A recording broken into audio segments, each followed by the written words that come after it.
Welcome back, people. Welcome back. Showing up the king, the one and only. And I am here to talk about my manga weekly. It is returned.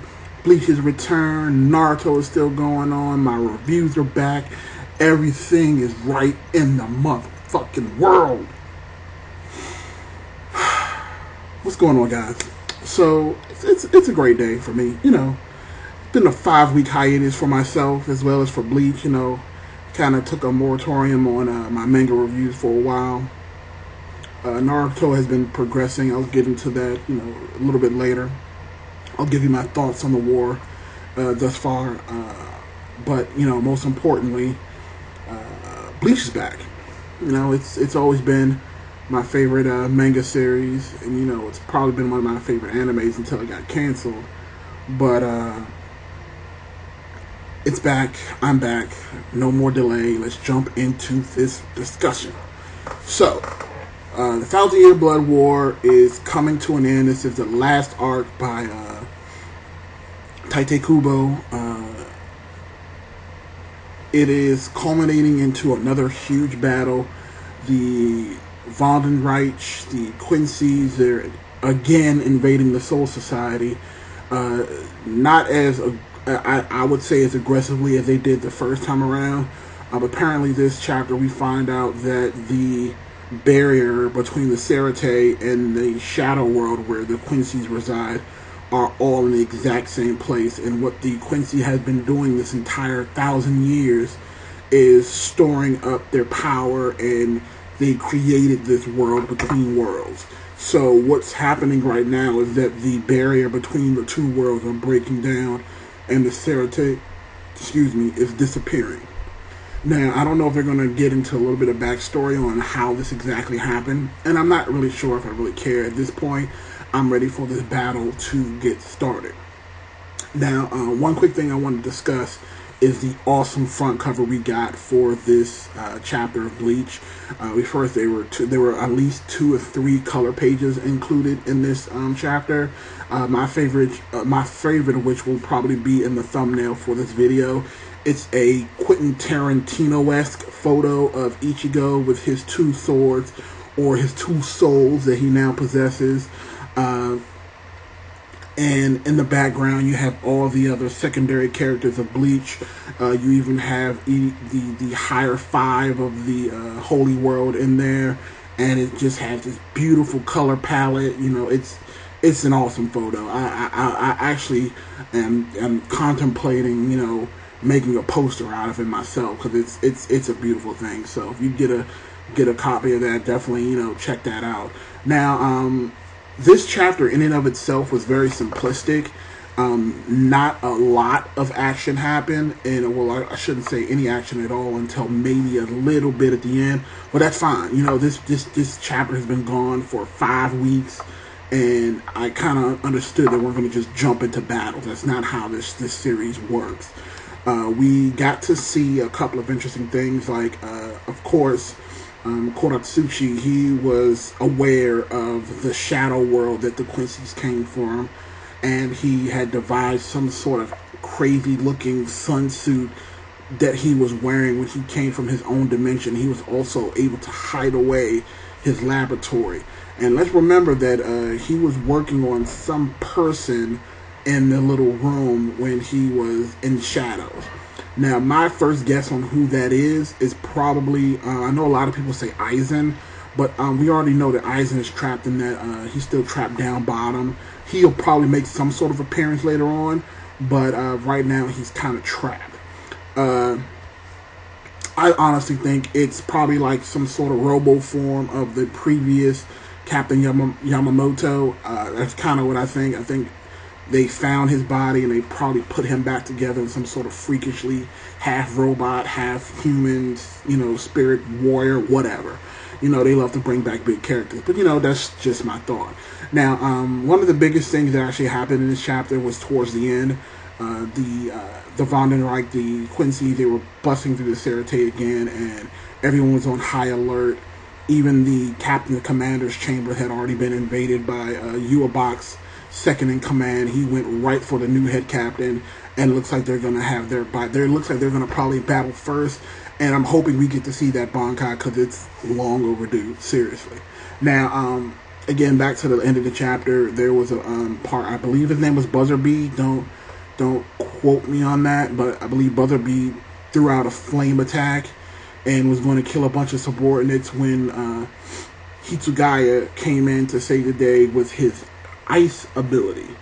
And we all know that he had his Zanpakuto stolen from him in the last battle, so it looks like he has his ice abilities back now as well.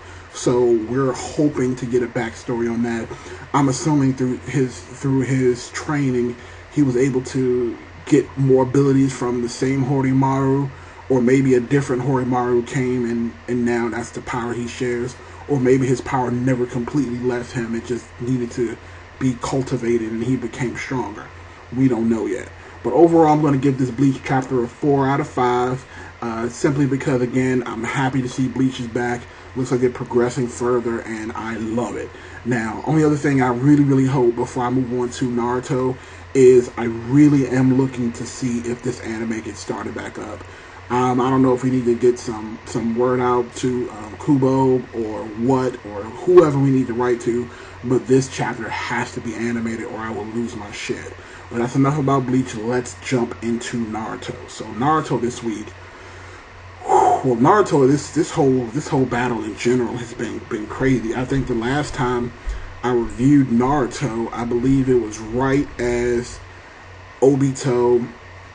I believe it was when Naruto's dad seemingly killed Obito right before he merged with the Ten Tails. So a lot has progressed since then. I'm not going to get into all of that. Let's just say it was awesome. It's been awesome. Naruto is definitely stepping it up to the next level. Now, you've all read this chapter. I don't need to review it piece by piece, but this is what I will say about some of the parts of the chapter that I really, really enjoyed. Number one, this manga, this guy, Kishimoto, he's a genius. Let me tell you why this man is a genius.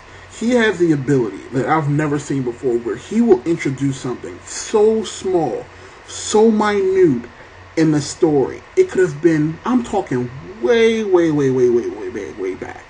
And it's very subtle. You see it, and you love it, and then you just forget about it. And that's the theme of this chapter. You saw it, you forgot about it, and then it comes back and it makes sense. And that's a good storyteller for you. When you see people who do things like that, you know they have a purpose, and which means they know what they were going to end it off with towards the end. So he had all of this shit planned. It was planned years and years and years in advance. He's just executing now. All those little cracks, all those little small nuances that you saw in previous chapters have all come full circle, and it is awesome. Now, what am I talking about? I'm talking about Naruto's ability to mix Nine Tails chakra with Sage Jutsu, with Sage natural energy, we'll call it. So back when Naruto was fighting Pain, he first learned his Sage art, and there's this awesome panel we got. And I remember when this panel actually came out, I was so impressed with it. I actually ended up copying it out. I made it the background on my phone. I had it on the background on my windows. It was so awesome. It was like Naruto in Sage mode, but his Nine Tails chakra was leaking out, and it was making him furious. And you had the little frog eyes, and then you had the little Nine Tails scratch going down in the middle. And I was like, oh my god, he looks so angry. He looked like he's about to kill somebody. And I remember that thing. I remember it well. And then that was it. You never saw it again. You never heard about it again.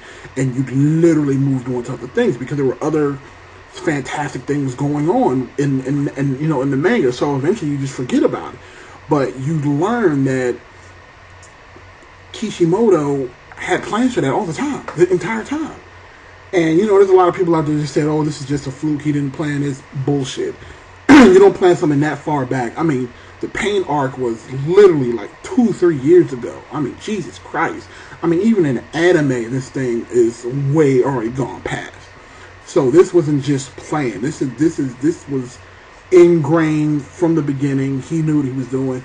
And the reason why, again, I say this is because we learn that the only thing that affects the Ten Tails at this point is Sage Jutsu, the Frog Toad of natural energy ability. So now Naruto has learned how to churn that chakra inside of his Nine Tails ability, and now he has a fusion of the Nine Tails and Sage Mode at the same damn time.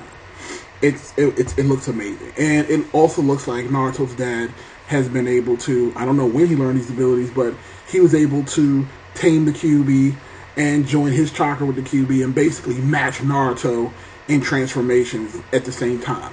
Now, I don't, again, that seems a little plot holish to me. I will say that because we saw what Naruto had to go through in order to combine with his QB, and we saw that the fourth, he didn't really have time to ever meet his inner, Nine Tails, because technically they both died together.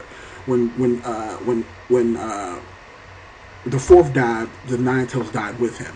So his portion should have been gone. So even when it came back in Edo Tensei, technically they should both be dead. But it's kind of hard to see how they're going to do that. But again, I'm not going to make that big of a deal about that. But again, the chapter itself was amazing. The other thing that I wanted to talk about is Sasuke, because Sasuke has sour grapes right now, and it's awesome. Like, Sasuke is watching this battle, and he's just like, what the fuck happened? When did Naruto get this strong? He can kick my fucking ass right now. Like, he's finally seeing the development of Naruto. He's finally seeing what we've been watching, what we've been reading this entire time. Because again, the last time Sasuke and Naruto fought was on that bridge, and Naruto at that point, he had his sage abilities, but he never used it. He just walked up to Sasuke his regular self. So Sasuke had no idea what kind of abilities Naruto had come up with since their last official fight. So, him seeing him merge with the Nine Tails, him with this massive chakra, this chakra load Sasuke's got to be shitting his pants. He has to be shitting his pants. So Sasuke is definitely probably feeling like an outcast at this point, because Naruto is pretty much taking over the war and he's doing everything, and Sasuke has to sit back on his fat ass and just watch. I'm just sorry. I'm just saying. Now, the last thing I want to talk about is the actual action that happened in this chapter, because there was some action that happened. Like I said, Naruto and his dad have taken over this battle officially. The other combatants in the war are just, they just watch the battle go on. They don't actually get involved or anything. So they're just sitting there watching. They might as well grab some popcorn. Might as well just sit Indian style and think about Naruto, shit like that. So Naruto and his dad, they are joining, we learned that when you're in QB mode, you can still build Rasengans. So the fourth built his Rasengan, and then Naruto joined Sage Jutsu to the actual Rasengan, so it became a giant Rasengan Sage mode, and it was being built by Nine Tails Chakra, QB mode. So they end up attacking the Ten Tails with that, and he ended up, of course, blocking it. But you can definitely tell he's, getting beat around by it, so it's not like he's having an easy time with it. So I think at that point, the Ten Tails, Obito realizes that, oh shit, these guys can actually do damage to me now. I better stop fucking around. And he basically decides to bring out the Ten Tails and start the infinite Tsukiyomi. Now, by doing this, it gets the attention of Naruto, gets the attention of Madara. Now, that's the big key here, is that Madara is who is still fighting the first, realizes, oh shit, Obito's really starting this infinite Tsukiyomi already. I anticipate that the next couple of chapters that Madara is going to probably start to interfere with Obito, because ultimately he doesn't want Obito to do the infinite Tsukiyomi. He has his own goals and his own plans and his own agenda. So he's going to try to step in there. But here's the caveat.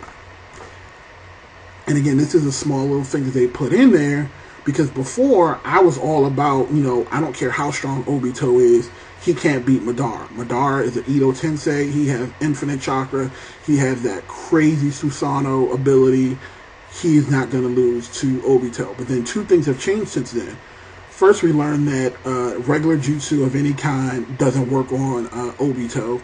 And second, we realized that Obito has the ability to kill Edo Tensei. So you don't regenerate if you battle against Obito and get hit.